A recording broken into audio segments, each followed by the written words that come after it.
Morris की हिदायत पर अमल करते हुए गैस्टन और उसका दोस्त जंगल में बहुत आगे चले गए और अभी तक वहाँ कैसल का कोई नामो निशान नहीं था। गैस्टन का सब्र खत्म हो गया। उसने सोचा कि मॉरिस पागल है। उसका यकीन नहीं था कि बीस्ट वाकई में मौजूद है। गैस्टन ने मॉरिस को एक दरख्त ट्री के साथ बांध दिया और कहा कि एक बार जब भेड़िए उसे खत्म कर देंगे तो बेल की देखभाल के लिए उसके सिवा कोई नहीं होगा। वहाँ कैसल में बेल ने दरिंदे को आने वाले जख्मों की देखभाल की। जान बचाने पर उसने बीस्ट का शुक्रिया अदा किया। बीस्ट का मिजाज उस वक्त अच्छा नहीं था, तहम वो अब कुछ हद तक बदल गया था। लुमियर और मिसेस पॉट्स ने बेल को जादू और रेड रोज की कहानी से मुतल्लिक बताया। उन्होंने उसे बताया कि अगर मोहब्बत पाने से पहले फूल की आखिरी पत्ती भी गिर गई तो प्रिंस हमेशा के लिए बीस्ट रहेगा और वो चीजों की शक्ल में रहेंगे और उनके इंसान बनने का कोई इम्कान नहीं होगा। अगले दिनों में बेल ने बीस्ट की देखभाल की और उसके पास बहुत सा फारिग वक्त होता था, इसलिए उसने अपनी पसंदीदा किताबों बुक्स के कुछ हिस्से पढ़े। बीस्ट ने बेल की आवाज सुनी और बहुत मुतासिर हुआ। उसे भी किताबें बुक्स पसंद थी और उनके बारे में बहुत कुछ जानता था। जब बीस्ट सेहतमंद हो चुका था तो उसने बेल को पूरे कैसल में सबसे ज्यादा शानदार कमरा दिखाने का फैसला किया। ये एक बहुत बड़ी लाइब्रेरी थी जिसमें हजारों बुक्स थी और बेल बहुत पुरजोश थी। उसे इस कदर खुश देखकर बीस्ट बहुत ज्यादा खुश हैप्पी था। अगले कुछ दिनों में बेल और बीस्ट बाग में दूर तक चलकर जाते, बुक्स पढ़ते और डिनर समेत सब खाने इकट्ठे खाते। उन्होंने एक दूसरे को बेहतर तौर पर समझा और एक दूसरे के दोस्त बनने लगे थे। उन्होंने उस गांव विलेज के बारे में बातचीत की जहां बेल ने परवरिश पाई थी और बेल ने उसे बताया कि वो उस गांव में अक्सर औकात अपने आप को एक अजनबी महसूस करती थी। बीस्ट को इसका अफसोस हुआ और उसने बेल से कहा अगर वो चाहे तो हम कहीं भाग जाते हैं। वो बहुत ज्यादा दिलचस्पी लेने लगी थी क्योंकि बीस्ट ने उसे जादुई ताकतों वाली एक बड़ी किताब बुक दिखाई थी। उसने अपने हाथ बुक पर रखे और बेल से कहा कि वो उस जगह के बारे में सोचे जिसे वो बहुत ज्यादा देखना चाहती है। बेल ने अपनी आंखें बंद की और जब उसने आंखें खोली तो वो पेरिस में मौजूद थे। बेल उस अपार्टमेंट में खड़ी थी जहां वो अपने वालिद फादर और वालिदा मदर के साथ रह चुकी थी। बेल के वालिद ने उसे कभी नहीं बताया था कि उसकी वालिदा मदर के साथ क्या हुआ था। बीस्ट को एक मास्क मिला जो परिंदे की चोंच की तरह का था और कोने से खाया हुआ था। ये मास्क वबा की अलामत था। डॉक्टरों ने अपने आप को बीमारी से बचाने के लिए ये मास्क पहने थे। बेल को एहसास हुआ कि उसकी वालिदा मदर बीमार थी और वो वहाँ मजीद नहीं रहना चाहती थी। उसने बीस्ट का हाथ थामा और वापस कैसल जाने का कहा। वहाँ गांव विलेज में गैस्टन को ये मालूम हुआ कि बेल के वालिद फादर वापस आ चुके हैं और लोगों को बता रहे हैं कि गैस्टन ने उन्हें एक दरख्त ट्री के साथ बांधकर वहीं छोड़ दिया था। गैस्टन ने लोगों को चालाकी से ये बात मनवाई कि बेल के वालिद फादर पागल हैं। फिर गैस्टन के साथियों ने मॉरिस को पकड़ा और गैस्टन ने ऐलान किया कि वो मॉरिस को पागल खाने ले जाएगा। बेल क्या करेगी? क्या वो अपने फादर को बचा पाएगी? इस बारे में हम आगे जानेंगे।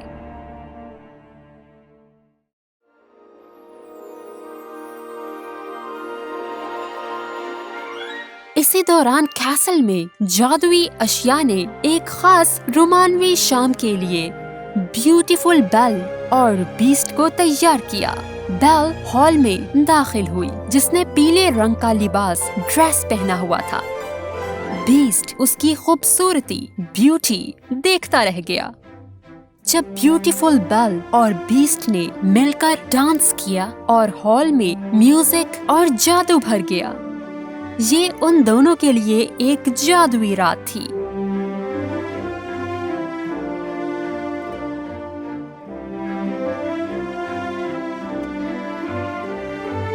लेकिन बीस्ट देख सकता था कि बेल को अपने फादर की बहुत ज्यादा याद आई हुई थी, इसलिए उसने उसे छोटा सा आईना मिरर दिया। ये एक जादुई आईना मिरर था जिसमें वो सब कुछ देख सकती थी जो वो देखना चाहे। बेल ने फौरी तौर पर अपने फादर को देखने की ख्वाहिश जाहिर की। उसने आईने में देखा जिसमें उसके फादर को गांव के चौक पर गैस्टन के साथ ही घसीट रहे थे। तुम्हें जरूर उनके पास जाना चाहिए, बीस्ट ने कहा और बेल को वो मिरर दिया ताकि वो हमेशा उसे देख सके।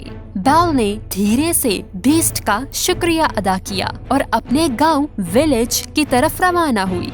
बेल वहां पहुंची और देखा कि उसके फादर को घसीटा जा रहा है। उसने लोगों को रोकने की कोशिश की और गैस्टन से दरखास्त की कि वो सबको बताए कि उसके फादर पागल नहीं हैं। लेकिन गैस्टन इस बात के लिए राजी ना हुआ। उसका कहना था कि बेल के वालिद फादर पागलों वाली बातें कर रहे थे कि एक कैसल है जहाँ एक बीस्ट रहता है। बेल ने लोगों को बताया कि ये बात सच है और अपने मिरर के जरिए लोगों को बीस्ट दिखाया। गैस्टन ने उससे मिरर ले लिया और लोगों को इस बात के लिए तैयार किया कि उन्हें बीस्ट को मारना होगा। लोगों ने कैसल की तरफ चलना शुरू कर दिया। बीस्ट को मारने का उनका पक्का इरादा था। बेल को फौरी तौर पर पता चल गया कि दरिंदा बीस्ट खतरे में है। वो अपने हॉर्स पर सवार हुई और जितना तेजी से हो सकता था वो कैसल की तरफ रवाना हुई। क्या बेल गैस्टन और उसके आदमियों को रोकेगी? इस बारे में हम अगले हिस्सा में जानेंगे। हेलो, मैं हूं तलहा और मैं उम्मीद करती हूं कि आप सब लोग तैयार होंगे मजा करने के लिए, क्योंकि मैं शुरू करने जा रही हूं एक जबरदस्त एडवेंचर लाइटनिंग मैक्क्वीन और बाकी दूसरी कार्स के साथ एक कहानी में जिसका नाम है, जी हाँ, कार्स, कारें।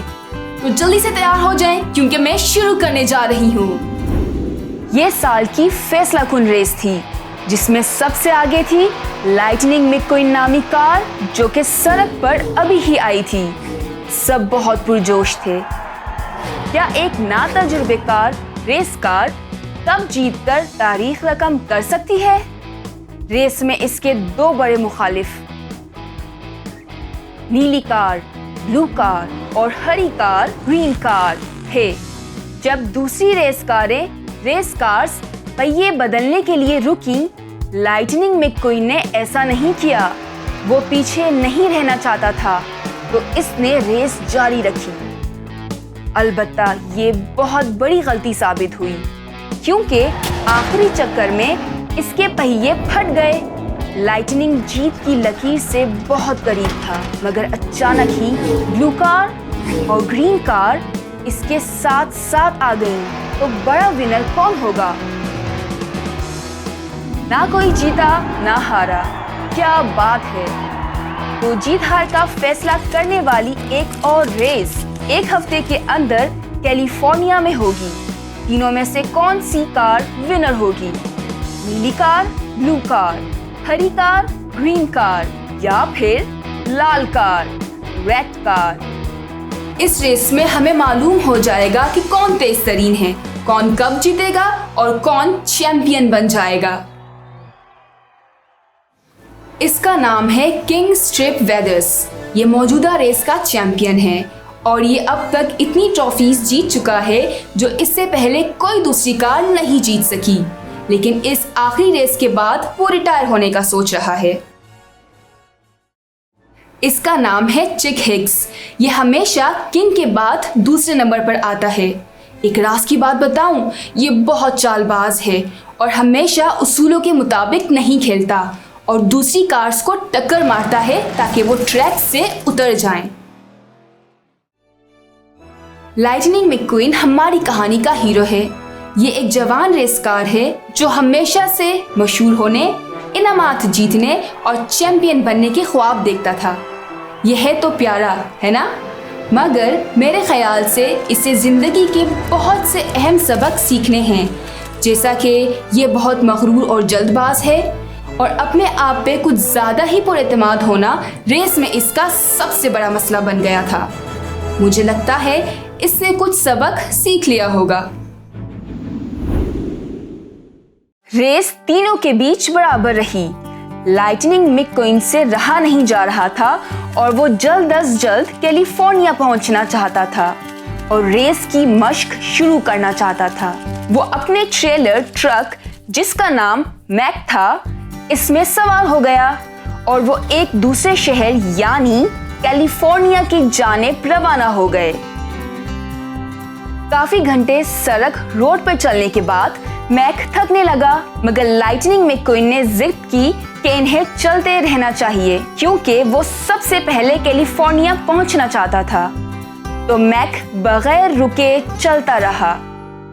रात के वक्त बदमाश कार्स का एक टोला मैक को तंग करने लगा। ट्रक बुरी तरह थक चुका था, फिर भी वो इससे दूर जाने की कोशिश करने लगा। दूर जाने की कोशिश के दौरान ट्रेलर का दरवाजा खुल गया और लाइटनिंग मैकक्वीन जो सो रहा था फिसलकर सड़क रोड पर गिर गया।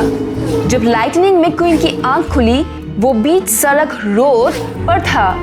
सारी कार्स इसके दाएं बाएं से तेजी से गुजर रही थी।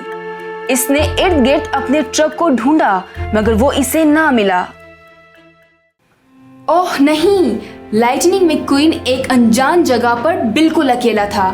वो अपनी लापरवाही और नतीजे के बारे में ना सोचने की वजह से इस मुश्किल में फंसा था। अगर वो अपने दोस्त मैक को बिना आराम किए चलने पर मजबूर ना करता तो वो इस मुश्किल में ना फंसता। लेकिन मुझे उम्मीद है कि बड़ी रेस जो कि कैलिफोर्निया में होनी है, उसके लिए वो टाइम पर पहुंच जाएगा, जिसमें अभी भी एक हफ्ता बाकी है। लेकिन अभी के लिए वो सहरा डेजर्ट में गुम हो चुका है। मुझे लगता है कि उसे सहरा की सड़क डेजर्ट रोड पर किसी की मदद लेनी चाहिए। आइए देखते हैं कि क्या हुआ। लाइटनिंग ने हाईवे ढूंढने की कोशिश की, मगर अचानक एक पुलिस कार ने इसका पीछा करना शुरू कर दिया। पहले इसने सोचा कि इसे पुलिस कार से मदद लेनी चाहिए, लेकिन तभी बैंग बैंग, क्या इसे गोली मार दी गई थी? नहीं, दरअसल ये पुलिस कार के इंजन का शोर था, मगर लाइटनिंग को ये मालूम ना था और वो बहुत डर गया था। इसने जितना तेज हो सके चलना शुरू कर दिया और सहरा के बीचों बीच एक छोटे से कस्बे टाउन में घुस गया, जिसका नाम था रेडिएटर स्प्रिंग्स। तेज चलने की वजह से लाइटनिंग मैकक्वीन रास्ते में आने वाली हर चीज से टकराता गया, हत्ता के टाउन की बड़ी सड़क रोड भी तबाह कर दी। पुलिस कार ने आखिरकार इसे पकड़कर बंद कर दिया। अब वो अनजान जगह पर अकेला होने के साथ साथ गिरफ्तार भी हो चुका था। क्या लाइटनिंग रेस पर वक्त पर पहुंच पाएगा? मिलकर पता लगाते हैं।